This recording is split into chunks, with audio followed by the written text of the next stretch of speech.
Nagulat ang buong mundo ng showbiz at nalungkot sa naging post nga ng aktres na si Janine Gutierrez noong April 12.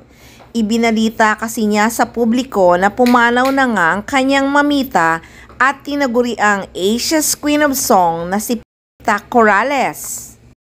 Kaya ngayon ay nagluluksa nga ang buong mundo ng showbiz sa pagpanaw ng Asia's Queen of Song. At alam niyo ba, ang unang-unang nagkomento sa post ni Janine Gutierrez ay ang kanyang rumored boyfriend na si Jericho Rosales na ibinandera ang isang white heart emoji.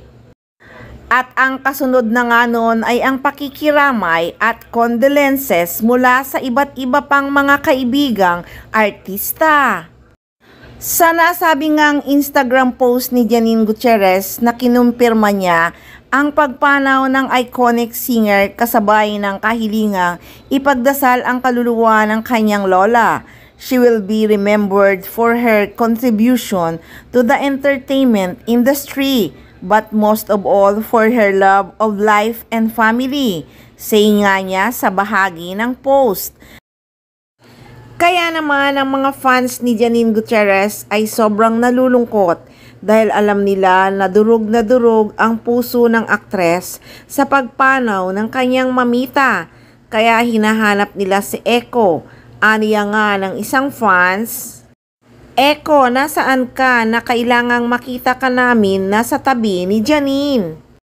Nako guys, 100% naman na si Echo ang unang-unang magko-comfort kay Janine Gutierrez dahil alam naman ng aktor kung gaano kamahal ng aktres ang kanyang mamita at idol niya talaga ito.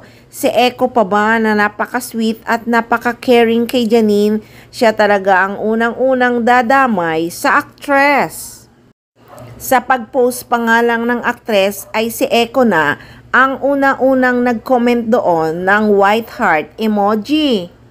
Kaya naman siguradong lungkot na lungkot din si Jericho Rosales dahil alam niyang sobrang durog na durog ang puso ni Janine Gutierrez sa pagpanaw ng kanyang mamita.